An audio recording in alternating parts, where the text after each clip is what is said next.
Well, we've come to Clint Eastwood. Clint Eastwood's Dollars trilogy and Hang 'em High.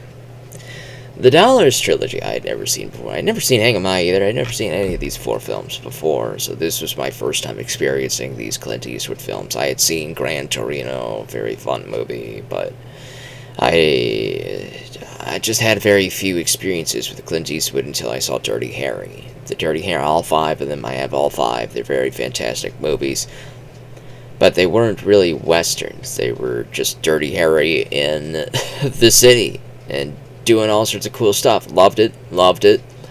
But then we got to the westerns. We got to Fistful of Dollars for a few dollars more. The good, the bad, the ugly, Hang 'em High. Well, Hang 'em High is just a western, but the Dollars trilogy is all made by Sergio Leone. They're spaghetti westerns, meaning they were filmed in Europe and then with American actors, very cheaply made movies, but because they hired a bunch of people who didn't really speak English, they filmed all of the scenes silently, and then they dubbed it all over into English later, so the lip syncing is terrible for the people who don't speak English. It's just very obvious, but it has its charms. It does. It has its charms, and the music. Oh man, the music is fantastic. Oh goodness gracious. So I'm a big Quentin Tarantino fan. I have all 10 of his movies. I think I have all 10 of his movies, or do I have 9? Either way, I have most of his movies, and I really enjoy most of all of them. They're all fantastic. And I could definitely tell that after having watched these, that he must be the biggest fanboy of the good, the bad, and the ugly. He must be like the biggest fanboy of that movie, of all three of these movies, because there is so much taken from here. The music, the camera shots, the angles, the dialogue, the cutscene, the scenes, the characters, the dynamics, the role, the plot, story, synopsis, the layout of scenes, the arrangement of sets, and all sorts of crap like that, right? And it feels like he just got inspired by all of that stuff, and he put it into his movies. You can hear the soundtrack from these movies, from these three Dollars trilogy movies, in Tarantino's movies. You can hear the music in there. You can hear the dialogue, the styles, the cutscenes. You can feel the camera angles. You can see all of that on display in his movies. He's just a big fanboy. I love that. That's fantastic. And now I can finally understand why he's such a fanboy of these movies. They're fantastic. I think my favorite is A Fistful of Dollars. It's just a simple movie, but Clint Eastwood plays like a cartoon character. These are like Looney Tunes episodes, but they're more adult and they're live action. He plays like a Bugs Bunny type of character where he just comes into town, he wants money, right? And there's these two gangs, one's led by the sheriff and one's led by this other crime family, and he just pits them together and has them beat each other up until they both take each other out, and he profits off of both sides, and he's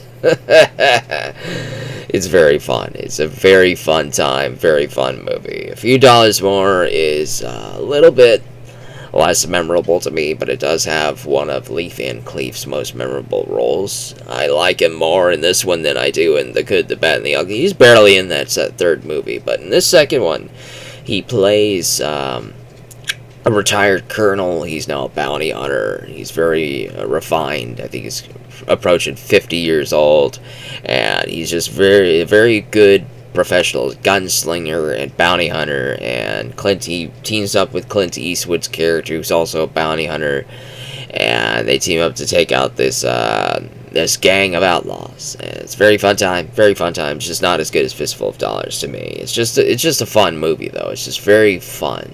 I really enjoyed it.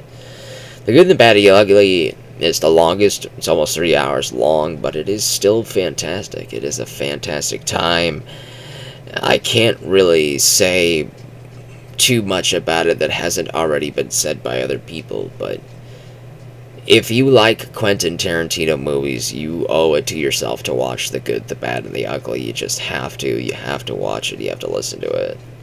There are very long scenes where the music just gets to play, And the reason why that is because they scored the music before they dubbed over the film, before they shot the movie, basically.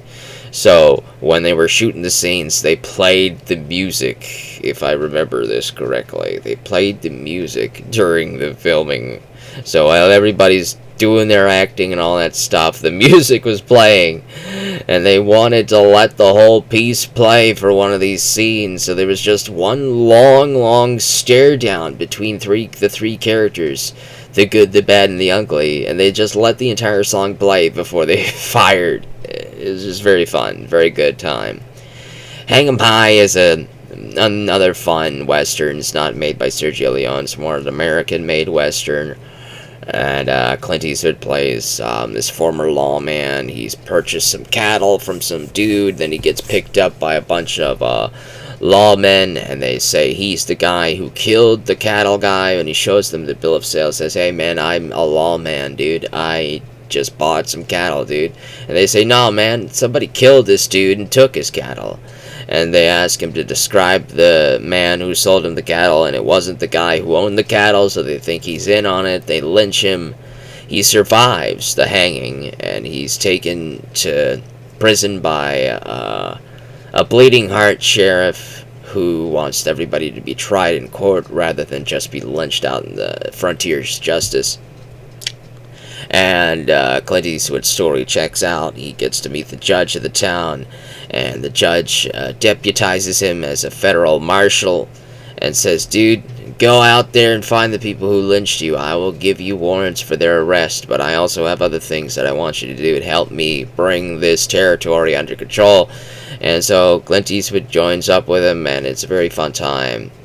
And it's actually surprisingly challenging in ethics and morality and how we judge people. There's a very long scene of Clint Eastwood finding some cattle rustlers, and he learns that these two young brothers were just there to rustle the cattle, and the ringleader's this older dude who killed the cattle owners' families, and had the brothers rustle the cattle while he did the murdering.